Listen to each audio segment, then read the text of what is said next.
ஐயா, இந்த தெய்வத்தை நோக்கிய பயணத்துல, சுவாமி தன்னோட சாதனா காலத்துல உணவு கட்டுப்பாடு வச்சிருந்திருக்காங்க. அதுபோல இப்போ பக்தன் ஒரு சாதகனா வரக்கூடிய, இல்ல பக்தனா இருக்கக்கூடிய ஒருத்தருக்கு, சாமி ஏதாவது உணவு கட்டுப்பாடு சொல்லியிருக்காங்களா? சைவம் தான் சாப்பிடணும், அசைவம் தவிர்க்கணுன்ற மாரி ஏதாவது கட்டுப்பாடுகள் சொல்லியிருக்காங்களா? இல்ல சாமி அத பத்தின டாபிக் பத்தி பேசுனது இல்லையா? உணவு முறையை பற்றி சுவாமி அதிகம் கவலைப்பட்டதில்லை.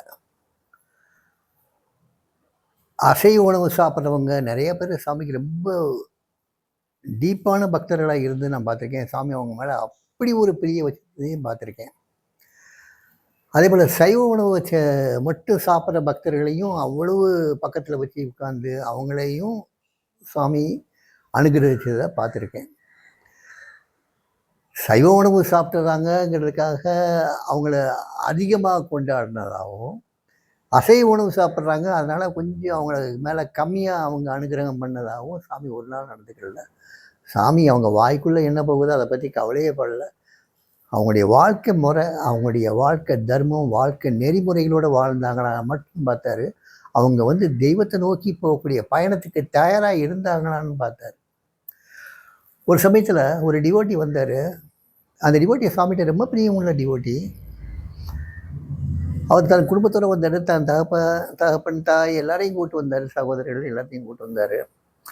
அவருக்கு இந்த அசைவம் சாப்பிடாம இருக்க முடியாது. அவருக்கு சாமிகிட்ட கேட்குறாரு, சாமி today my father wants to take non veg food சாமிங்கிறார். அவங்க அப்பா முழிக்கிறாரு. நான் அப்படி உங்கள்கிட்ட சொல்லவே இல்லையடாங்கிறாரு. அவர் பக்கமே திரும்பலை. சாமி மட்டும் பார்த்துட்டே இருக்காரு. சாமி அவங்க அப்பாவை பார்க்குறாரு, இவரை பார்க்குறாரு, இவரை பார்க்குறாரு, அப்பாவை பார்க்குறாரு. பார்த்துட்டு ஆல்ரைட் கோ அப்படிங்கிறார். இவங்க நேராக போகிறாங்க. ஒரு அசைவ கடைக்கு போகிறாங்க. நல்லா சாப்பிட்றாங்க. சாப்பிட்டு திருப்பி வர்றாங்க. திருப்பி வந்த உடனே என்னெல்லாம் சாப்பிட்டீங்கன்னு சொல்லி சாமி கேட்குறாரு. அவங்க சாப்பிட்ட உணவுனுடைய வகைகள் பூரா பேர் சொல்லி சொல்கிறாங்க. சாமி எல்லாத்தையும் பொறுமையாக கேட்டுட்டு, you have taken very heavy food, now you should take some rest, இது நேட் அப்படின்னு கேட்குறாரு. ஆமாம் சாமி, கொஞ்சம் நேரம் படுத்துருந்தால் நல்லாயிருக்கும் சாமி அப்படின்னு. Then go to chathiram take rest come இந்த ஈவினிங்னாரு. எல்லாம் போய் சந்தோஷமாக போய் படுத்துக்கிட்டு போயிட்டாங்க. அப்போ சாமி சொல்கிறாரு, to be with my father, to see my father, these friends came along from such a faraway place, and here also they are having the same habits,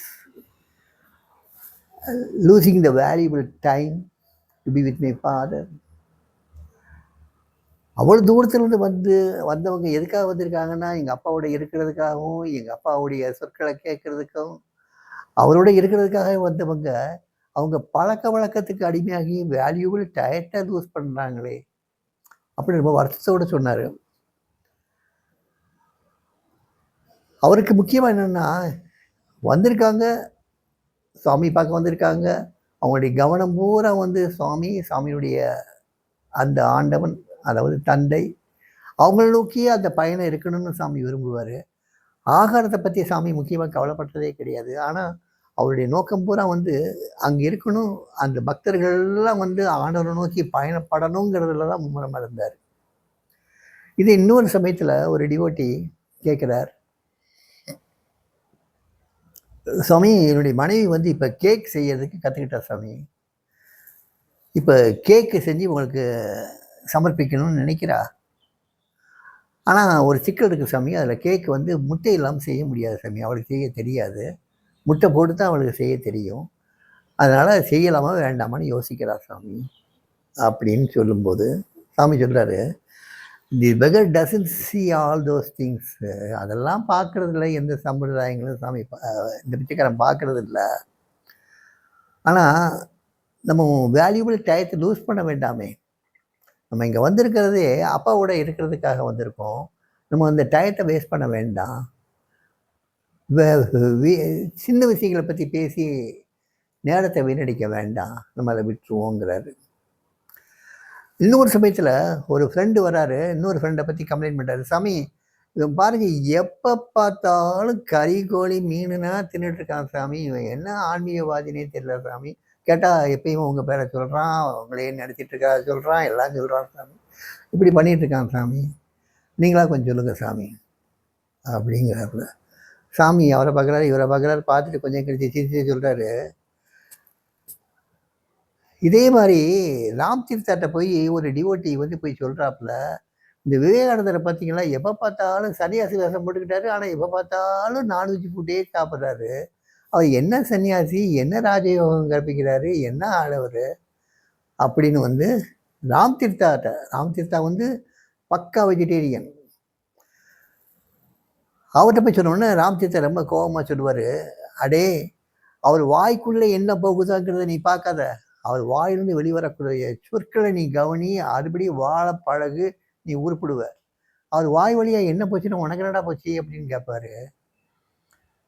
அதனால் இந்த பிச்சைக்காரன் வந்து மொத்தத்தில் என்ன உணவு வகை சாப்பிட்றாங்கங்கிறத பற்றி கவலைப்படுறதில்லை. ஏன்னா ஒவ்வொரு சீதோஷ நிலைமைக்கு தகுந்தபடியும் ஒவ்வொருத்தருடைய பிறப்பு வளர்ப்பு அந்த விஷயங்களிலையும் மாறுபட்டு இருக்காங்க.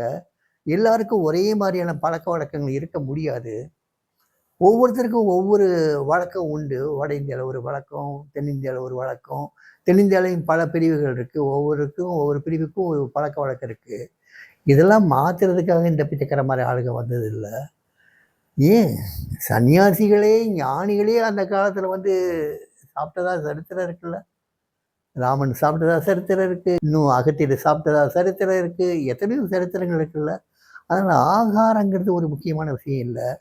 ஆண்டவனை எப்படி நினைக்கிறது தான் விஷயமே தவிர்த்து ஆகாரத்தை பற்றி பேசி நேரத்தை வீணடிக்க வேண்டாமேன்னாரு.